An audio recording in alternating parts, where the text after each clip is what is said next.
through the impact it's going to have financially upon you and your family? Is it something that can be worked out so that you can move on in a trusting relationship? Or maybe is it time to look for another job? Do you repair a relationship with a close friend, a family member that has spoken behind your back or betrayed you when you needed them most? What other relationships will also be affected if you move on? In order for me to trust them again, what? Why is that important? Because it will need to be communicated, right? At some point, if you decide to move forward with the relationship with that person, all right, you've got to tell them, look, this is what I want to see that's different before I trust you again.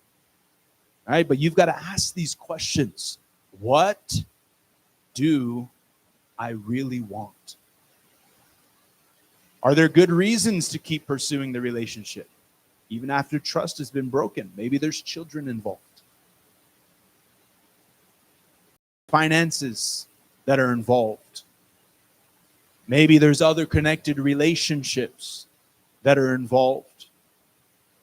Right now, you may not know what the best decision is for you, for your family, for your relationship that has been broken. So the question ultimately then is, what do you do when you don't know? What do you do when you're like, Pastor, I don't know if I want to move on. I don't know what I even want from the relationship. Couple things. Number one, wait and be patient. You don't have to know today what you want moving forward in a trust broken relationship. You don't have to make a decision today. You really don't. All right? Many times we feel like, well, I've got to make a decision right now. No, you don't. You don't have to file for divorce today. All right? You don't have to quit your job today. You don't have to drop out of school today. All right? You can wait, be patient, act wisely. Why? Because how many know that God has a way of working things out through time? If we'll allow him to be God, if we'll allow him to work some things out, we'll be glad that we waited. Sometimes he works things out and we're like, man, I am so glad that I didn't make the wrong decision. Right? If we'd be honest, I'm not going to ask for a show of hands, but for anyone that's married, right? In those moments where you thought about leaving your spouse after a deep betrayal, and you chose to wait it out, and now you're here today and you're like, thank God that I didn't make that decision. Where would I be today? My life, my children, where would they be today? Right? But God is able to do a miracle if we'll wait and be patient and give him some time. You know, the mistake that I've seen people make through the years is that many times when they don't know what to do, they rush the process. They either trust too quickly, again, or they leave and they say, you know what? No, I'm not waiting. This is over. I'm finished. Wait and be patient. Number two, pray about your decision. It would really help to get God involved in your relationships in life, especially when it comes to a broken trust relationship. Don't take it lightly. All right? Don't take your decision to keep a relationship alive or not lightly. Say, you know what? God, I don't know what to do. I'm gonna ask you. James 1, verse 5. If any of you lacks wisdom, let him ask of God, who gives to all liberally and without reproach, and it will be given to him. Okay, the word wisdom. It means the ability to apply knowledge, experience, and good judgment to navigate life's complexities. Right? How many know that rebuilding trust would definitely be classified as a life complexity? When trust has been broken, right, and you're struggling to either trust that person or to trust someone else, right? Maybe they look like the person, they talk like the person, but they're not the person, right? Or, you know, maybe you're struggling to trust a people group because you've been burned by them in the past, you know what? It's like, okay, God, if the inside of me is going to be fixed, I need you to heal my heart. I need you to heal what's been broken inside of me. Some things to consider during this time where you're wrestling. What do I want from this? You can forgive a person and decide to move on from the relationship without trusting them again. It is a possibility. You can forgive and move on. You don't ever have to trust someone that's foolish, someone that doesn't think about their decisions. You don't have to trust someone that has no clue that they... You don't have to trust someone that's not remorseful for what in breaking your trust. You can move on from that, right? Proverbs 14 verse 7 talks about foolishness. Go from the presence of a foolish man, when you do not perceive him in him the lips of knowledge. Okay, go from the presence of a foolish man. Okay, so what is a foolish man? Someone who doesn't think before they act. Someone who doesn't think through the consequences of their actions in life.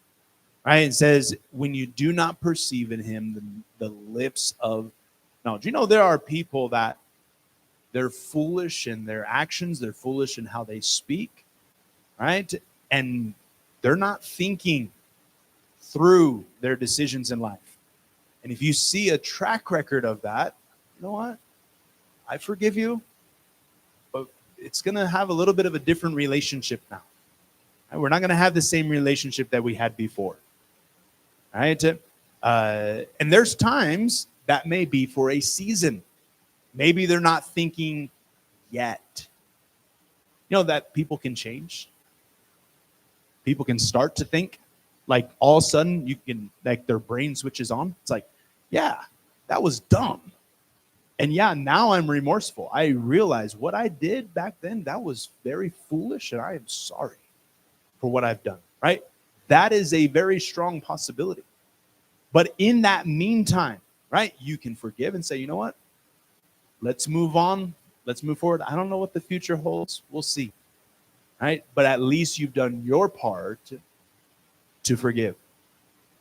Secondly, you can forgive a person and reconcile with them without trusting them again. Right? Remember what the word reconcile is talking about. It's when you come together, and we'll talk about this in a little bit in a moment. Right? But it's when you come together and you say, okay, I'm sorry. Let's work this out. But now we can talk cordially. Doesn't mean that you have to trust them, though. Right? It means that you're simply not angry anymore at each other. You've resolved the conflict. Okay, we can now move forward without being angry at each other. You think about David and King Saul. Great example of it. Right? David had nearly been killed by King Saul multiple times. Right? He chose to forgive him. Even had moments that he reconciled their relationship.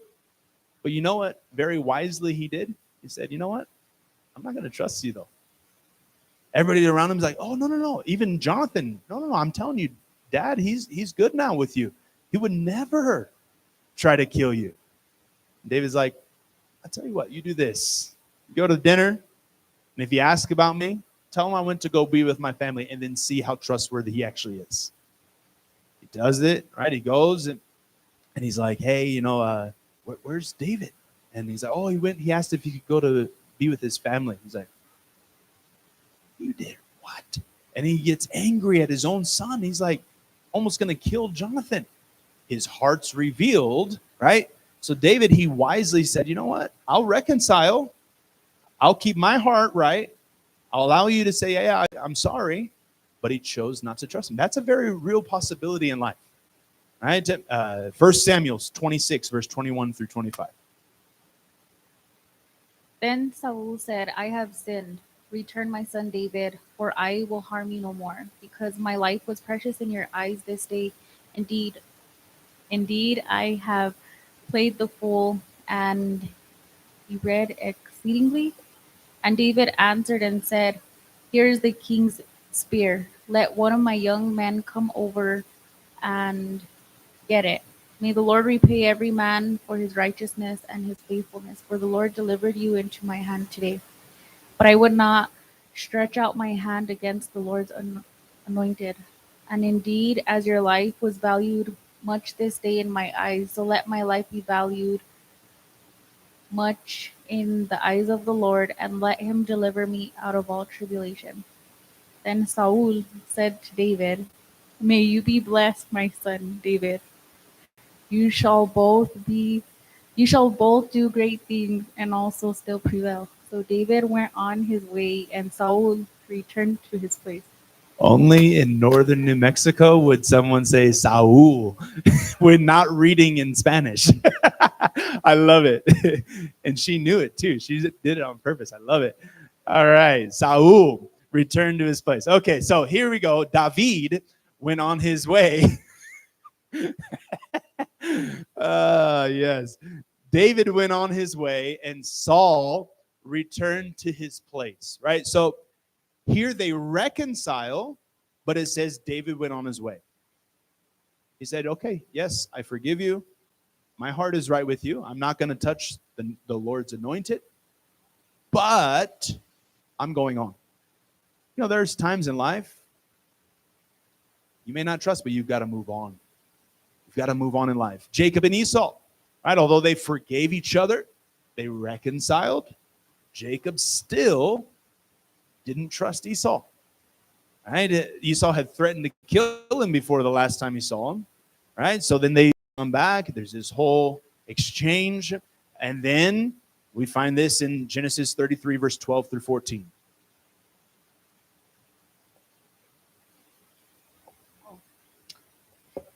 Then Esau said, Let us take our journey. Let us go, and I will go before you. But Jacob said to him, My Lord knows that the children are weak, and the flocks and herds which are nursing are with me. And if the men should drive them hard one day, all the flock will die. Please let my Lord go on and ahead before his servant.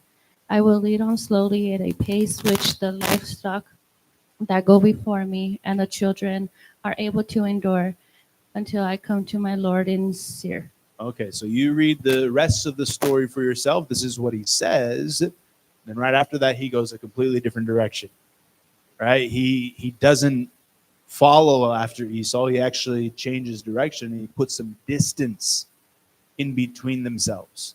Right? Thirdly, what you can do, and this is the hope for every relationship where trust has been broken, you can forgive a person, you can reconcile with them, and you can begin to move towards the restoration of trust. You know, I've seen many couples through the years, after years of betrayal and broken trust, go on to have absolutely incredible marriages that are filled with life, and their time is better after the broken trust than it was before the broken trust. Right? It's like, how is that even possible? Because it's a miracle. God is able to heal, and the wounds of the broken trust of the past can be completely healed in the relationship.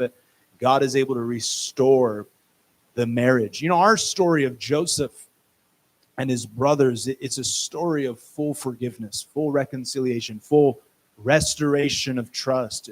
You think about Peter, right? He denied Jesus 3 times. He broke, you could say, the trust of Jesus, of God himself. But Jesus saw something that his heart had changed, and he chose to trust him again. Right? Peter wound up becoming the main pastor of the early church, right? The leader of the fellowship, you could say, right? He was the first Pastor Wayman Mitchell, right? I mean, he's the one that stood up on the day of Pentecost, preached, and 3,000 people got saved. A man that had broken trust, God restored his life. You know, during this step of repairing broken trust, you don't have to work it all out. Sometimes we think, well, I've got to have all the T's crossed, got to have all the I's dotted, right? I've got to have everything perfectly laid out. Again, you can just simply pause, be patient and wait. And in that time, just start thinking about what you really want from the relationship. When trust has been broken recently, how many know that during that season, that initial burn season, you could say, you've been burned in life, you're most likely still filled with emotions. You're filled with anger. You're filled with anxiety. Sometimes you're even filled with depression. You're filled with remorse. Maybe you were the one that had a part in the broken trust. Maybe there's guilt. Maybe you're taking on guilt because you think, oh, it was because of me that they broke my trust. How many know that's not fair? And when somebody breaks your trust and you take their sin on you, that's not right. Right? But many times that when you're going through it, the devil wants to try to lie. He throws in fiery darts. Oh, it's because of you that they decided to screw their life up. That's a lie, though. Right? But there's times where when that trust has recently been broken, your mind can become like scrambled eggs. You're just like, everything's flowing together. You're like, I don't know what is up. I don't know what's down. I'm like, what is going on? Everything's like in a fog. There can be discouragement that sets in. Well, I don't know if this will ever be the same again. I don't know if I don't know if I can trust anybody ever again after having been burned like this. And at this point, you'll most likely be unable to tell. Even if they start to make some good decisions, at that point, you're not going to be able to really tell if they're trustworthy yet. Are they Jekyll? Are they Hyde? Or are they a brand new version of themselves that can be trusted? You know, Joseph wanted to trust his brothers.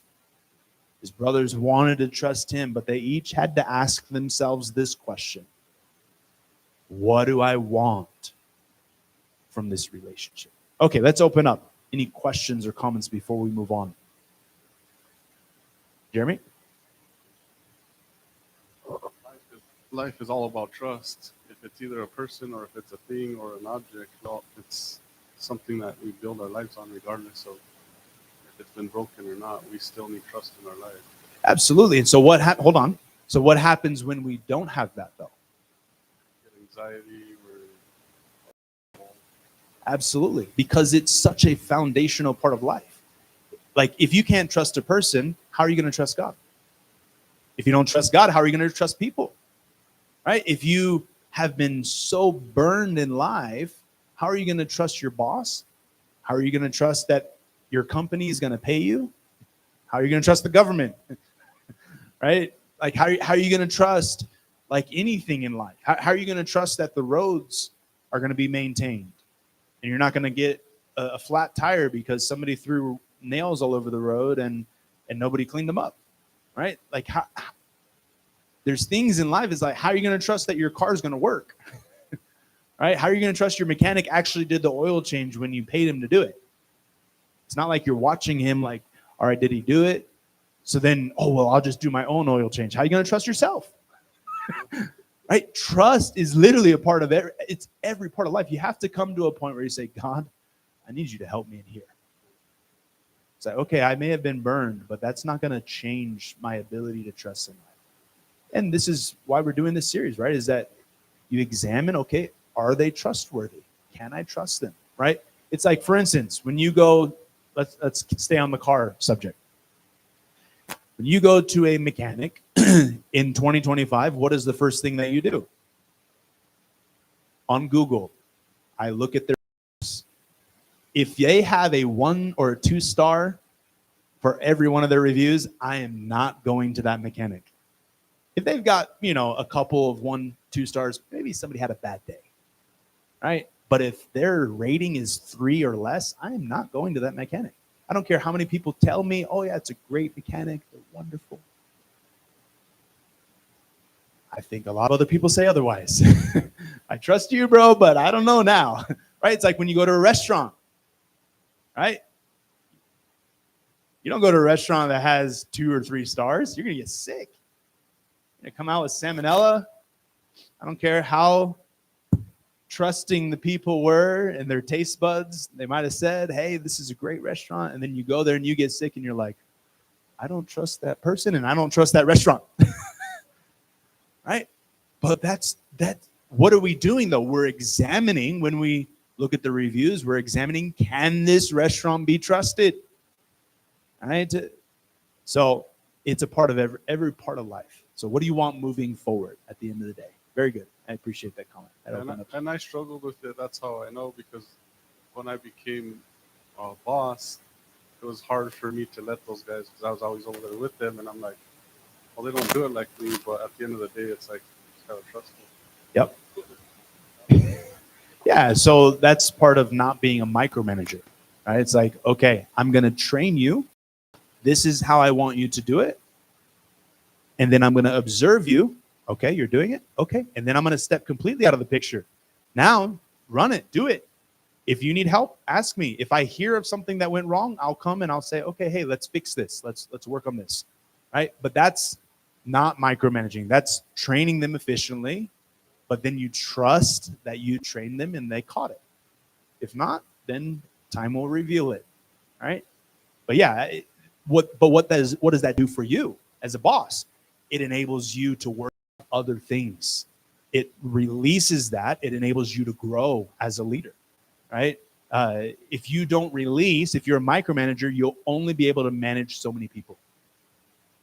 Right? You'll never go above where you're at in management if you can't simply manage a shift in a fast food restaurant. Right? There's a reason they don't make a shift leader the general manager of a restaurant on day one. They wouldn't be able to handle it. But you know what? Hey, let's have you manage a shift, an 8-hour shift. Can you do that? Can you do the paperwork on health stuff, right? Can you make sure that the oil's changed on the fries so that the fries aren't all burnt? Right? Can you make sure that our drive-through times are not 11 minutes like some restaurants in Española, or 30? Right? Can you manage a shift? Once you do that, okay, hey, let's take you to another level. Now you're going to be an assistant manager. Right? Now you're going to be doing some scheduling. So now you're going to be managing multiple shifts, not just one, right? Multiple shifts. Okay, you can do that. Hey, okay, maybe there's a management of a store, an entire store that you can manage, all the inventory and all that goes on and all the different business sides of it, right? But it starts small, right? But you'll never get there if you're a micromanager. Very good. Trust is it's a part of everything in life. Kim?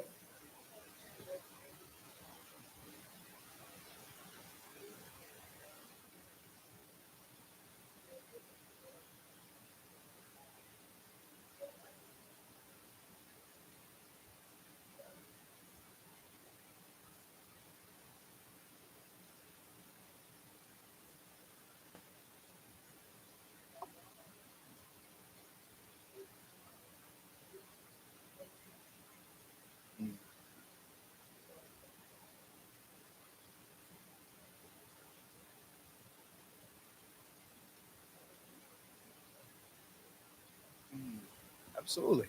And I think it's both, right? Trust, when you give your trust to somebody, it's because they've earned your trust. Right? You don't just give it to somebody that has no understanding, right? That has no ability, right? That has no character, that has no track record. You give it to somebody that does have those things, right? Because if not, you're going to be burnt, right? So God, you think about the day we get saved, right? He begins to work with us, but he doesn't give us, he's not like, okay, today you got saved, tomorrow you're a missionary to outer Ubangi, right? But as we grow in our relationship with God, God is able to trust us with more. And he does give us his trust. Absolutely.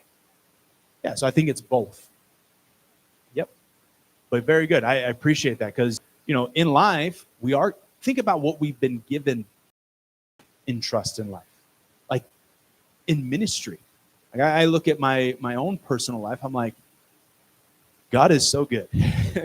Like God is faithful, right? He has trusted me with far more than I perhaps ever could have even imagined myself in life. I'm like, okay, God, but I value that trust. God, help me to guard that trust. What you have given to me, help me to give it to other men that can be trusted as well, right? Very good. Okay, I appreciate those comments. Let's move on. Let's talk about, secondly, is reconciliation available? As we mentioned last week, forgiveness, it deals with the past. Trust is about the future, right? So what is the bridge that takes us from forgiveness? God, I forgive them. I let it go. I give it to you. I put them in your hands. I'm not going to hold this against them in my heart. I'm not going to be angry at them any longer. What takes us from that to the possibility of trust in the future? Reconciliation. You will never have a trust-filled relationship without being reconciled first. So the question is, maybe we can get some comments here, get a working definition. What is reconciliation? What does that mean to you? Sam? Coming back together. Okay, that's a part of it. Jeremy? It's restoring something that is broken. Okay.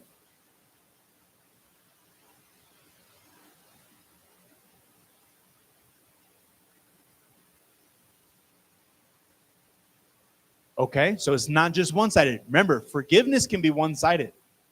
You can choose to forgive them without them ever coming to you and saying, hey, I'm sorry.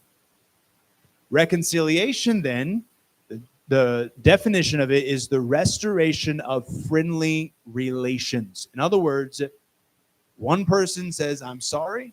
The other person says, I forgive you. That is reconciliation. Okay, I'm not angry at you anymore. Thank you for not being angry at me. We can talk now. We can be cordial with each other, right? In this book called Trust that, remember I mentioned to you by Dr. Henry Cloud, he says, trust is returning a relationship to good standing. Before there was conflict, before there were issues, before there was, anger involved. Okay, trust and reconciliation, or reconciliation is that returning of the relationship to good standing. The word reconciled or reconciliation, it's found multiple times throughout the Word of God. Right? Think about some of these. Romans 5, verse 10. For if when we're enemies, we were reconciled to God through the death of his Son, much more, having been reconciled, we shall be saved by his life. Okay, for if when we were enemies, we were reconciled to God, right? This is a miracle that happens upon salvation, right? It goes back to the comment just a moment ago, right? It's, we were forgiven. Jesus, before we ever asked for his forgiveness, he paid for our forgiveness, right? He died on the cross so we could be forgiven. So when we come and ask for that forgiveness, you know what is actually happening is reconciliation. It's far beyond just, yes, I forgive. He's saying, I've already paid for your forgiveness. I died on the cross. Jesus said, Father, forgive them, for they do not know what they do. Right? There's forgiveness that's already available. When we come and receive it, that is reconciliation. Right? 2 Corinthians 5, 18 and 19. Now all things are of God, who has reconciled us to himself through Jesus Christ, and has given us the ministry of reconciliation. That is, that God was in Christ reconciling the world to himself, not imputing their trespasses to them, and has committed to us the word of reconciliation. Okay, lots of reconciliation going on there in 2 Corinthians 5:18 and 19, right? But what Paul is telling the Corinthian church is that this should be a part of every believer's life. We should look to try and reconcile relationships that have been broken. You shouldn't live your whole life, well, I forgive them, but I'm just moving on and I just don't even care, whatever. They can just go live their life and no, God, I forgive them. I forgive them. I do. No. How about trying to reconcile? Reconcile the relationship. That is the will of God. If they don't want to reconcile, that's on them. But we as believers ought to do our part. Can this relationship be reconciled? Is there a way that I can come back to my brother, my sister, right, my family member, right, my boss, my coworker, and is there a way that I can somehow make it to where the relationship is at least cordial again? I don't want to be angry at them. I don't want them to be angry at me. I don't want there to be tension in the air. I don't want to feel like I'm walking on eggshells every time I'm around them. All right, to reconcile. So you've got to ask that question, is it possible to be reconciled with the person that has broken your trust? Some practicals. 5. They've got to be alive if you're going to reconcile, right? That's a huge possibility, right? There's, as I mentioned, there's people that, you haven't forgiven perhaps, and they're not even alive, let alone being reconciled, right? So in those cases, okay, God, I forgive them. I'll never be reconciled with them. I get it. But you know what, God, at least I can do my part. I forgive them for what they did to me. Number 2, do they want to be forgiven? Do they even feel the need to be forgiven? There's people that break your trust, that break you as a person. They don't care. They really don't. They don't care about the relationship moving forward. They don't want relationship with you. When they broke your trust, they felt no remorse. Is it possible to reconcile with a person like that? No. Until they come to that point of, I'm sorry. I've messed up. Finally, do they take real responsibility for the trust that's been broken? Do they take responsibility for what they did? Right? Think about David when he broke trust, right? He committed adultery with Bathsheba, and he's confronted by Nathan. Nathan comes to him. He says, you're the man. Tells him this story, and finally tells him, David, you are the man. You're the one that broke trust. You're the one that sinned. And he says these words, 2 Samuel 12, verse 13. So David said to Nathan, I have sinned against the Lord. And Nathan said to David, the Lord also has put away your sin. You shall not die. Okay, so here David says, he says, I have sinned. I've sinned. That's where it begins. You can't be reconciled until the person that has broken the trust says, you know what? I've sinned. I've messed up.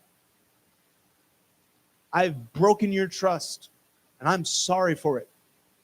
Do they take responsibility? All right, some of these questions you can, if you're reading that book, Trust, like I advise you to do, right? You're going to see some of these questions in there. All right, in our scripture, Joseph's brothers, they admitted to what they had done. They took responsibility for it. They're like, you know what? Yeah, bro, we messed up. And then they asked for forgiveness. Genesis 50, verse 17 and 18. And now please forgive the transgression of the servants of the God of your father. Joseph wept when they spoke to him. His brothers also came and fell down before him and said, behold, we are your servants. Okay, so here Joseph's brothers, they've come to him. They've said, look, please forgive the transgressions of the servants of the God of your father. right? They're recognizing we messed up. We need your forgiveness. They'd held this inside for years without truly being reconciled. Joseph had even thought that they'd already reconciled. He's like, cool, we've been living around each other, we're good. Only to realize in their minds they hadn't reconciled yet. They were waiting for the anvil to fall. They were the Wile E. Coyote and Roadrunner. Right? Coyote's looking, he's like, it's coming any day now. Right? And finally, there's reconciliation. Does the person see how what they did was wrong? Do they recognize the consequences of their behavior? Do they understand how it has hurt you or others? Are they remorseful? Are they sorry? Are they contrite? Do they repent and apologize for their actions? Are they transparent with information now? Do they give you full access to the truth? Are they coming clean with the whole story? If the answer is yes to each of those, then your forgiveness can move towards being reconciled. Right? Just because you're reconciled, I want to stress again, does not mean that you have to trust them again. It's simply, I accept your apology. And now we can start moving forward in our relationship. On the other hand, there are many signs that reconciliation may not be available yet. Denial, lying, gaslighting, blame, excusing, minimizing, rationalization, invalidating, entitlement, projection, right? All of those signs, it's like, you know what? Maybe it's not time to be reconciled yet. Maybe you still have some things you need to work out before we can have a good relationship again. In those cases, you may have to, for the time being, agree to disagree, to move on from your side, right? But the good news is that if reconciliation is possible and you do reconcile a relationship, there are great benefits, right? You can have pleasant conversations at the dinner table with them again, right? With your own children, right? With your spouse, with your parents, right? With your brother and sister at Thanksgiving, right? You can have pleasant conversations again. Joy can return to the relationship without having to have tension in the air constantly, right? You can finally start to move forward towards discovering whether the person is trustworthy again or not, right? That is where it begins, though, is you've got to reconcile, right? You forgive, then you reconcile, and then sometimes you're able to trust again. Okay, let's look finally as we close. I want to get through this at assessing trustworthiness to see if there is real change. Remember those 5 essentials we looked at in depth about trust, right? Understanding, motives, ability, character, track record. Once reconciled, you need to examine the person's trustworthiness to see if trust is an option. Proverbs 14, verse 15. The simple believes every word, but the prudent considers well his steps. Okay, so simple believes every word, but the prudent considers well his steps, right? If you're going to be simple, if you're going to be foolish, right? Another word for that would be foolish. Or prudent would be also another word for that would be wise.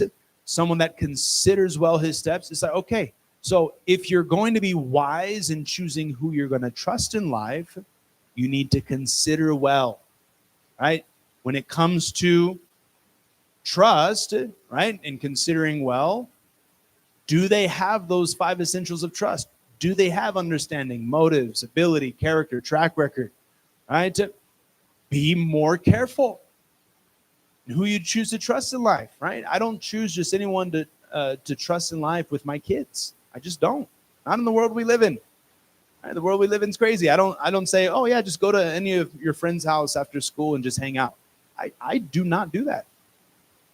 Right? When it comes to spending the night at people's houses, I'm like, we just don't do that. Sorry, it's nothing against you. We don't do that. We barely even do that with our own family. Right? The world we live in is crazy. Right? Nothing good happens in sleepovers. Right? The blessing of assessing trustworthiness is to see if there is real change or not.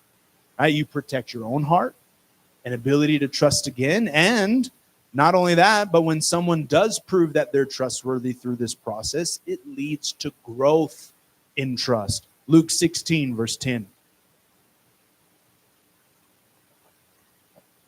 If you are faithful in little things, you will be faithful in large ones. But if you are dishonest in little things, you won't be honest with greater responsibilities. Okay, so here he's talking about faithful, in other words, trustworthy, somebody that is able to be leaned upon, right? If you are trusting in someone that's able to be trusted, right, there's going to be growth in trust in that relationship. If you trust someone too soon and it breaks because it wasn't trustworthy, right, it's going to lead to problems. So the question is, what would prevent us from assessing trustworthiness to see if there's real change? Number one could be fear, right? The fear of financial instability, the fear of the loss of security, the fear of rejection, right? Number two, it could be you're simply rushing. I just want things to be back to normal. I just want to go back to some sense of normality in life. Don't rush back into a trusting relationship when trust has been broken. It will never work out well. Right? You're going to have struggles. Right? It's going to be at the back of your head. You're going to be a micromanager. Right? You're going to be like, oh, I don't know if I can really. Why'd you choose to trust them again? Right? If you can't actually trust them, right? When you don't take the time to heal, to forgive, to be reconciled, to observe, you're setting yourself up for failure in relationships. You're setting yourself up for broken trust again, for heartbreak, for further damage to the relationship and those that are connected to it. Don't rush. Number three, many times what can prevent us from truly assessing trustworthiness, see if there's real change, is deception. It's easy to see some of the essentials of trust at work and assume, I think I can trust again. Well, they don't have a good track record and they don't have character, but they do have the ability. They do have an understanding. We can be deceived. We need to be careful that we're not being deceived and really assess whether or not can they be trusted. It's so easy to be deceived by a person that has broken your trust, especially if they're a manipulative type of person. I've seen it through the years. I can remember a man years ago that he had broken trust with his wife. I mean, like beyond anything I've ever heard before. And she was wanting to trust him again. She's like, well, I feel bad for him. I'm like, you feel bad for the guy that slept with your sister? That's weird. I'm sorry, but he is being manipulative. That's not right. Okay? So there can be this deception though. This is why you've got to sometimes step back. So the question is, how do we truly assess trustworthiness to see if there's real change? Number one, take the time you need to heal, forgive, and be reconciled. Right? Joseph and his brothers, they had a lot of time to think and heal through the years.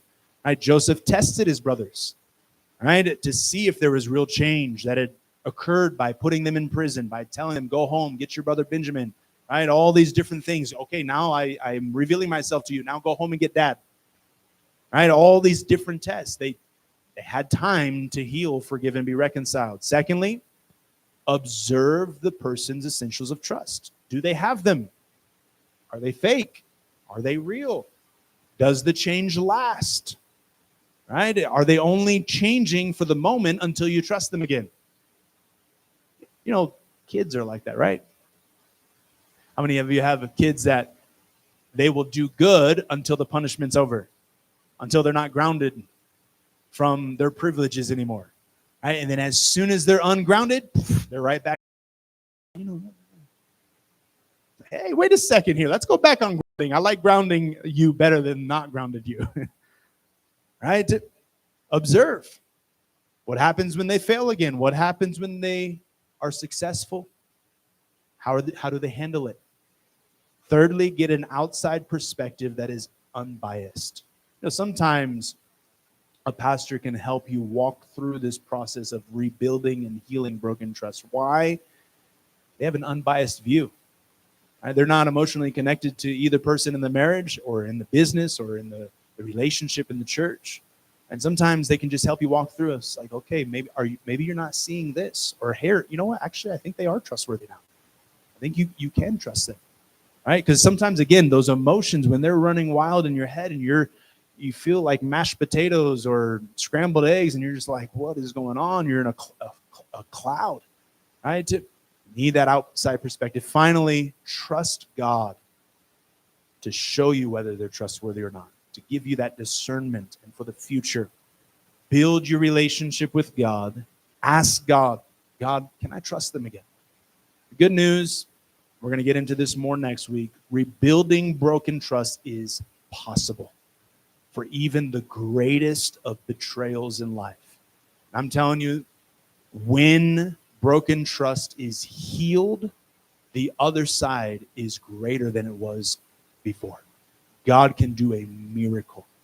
Right? I'm telling you from experience, from counseling, from all sorts of things in life, that we serve a God that is able to restore broken trust. Okay, we're going to close right there. Thank you so much for coming out to Sunday school. We'll pick this up again next week.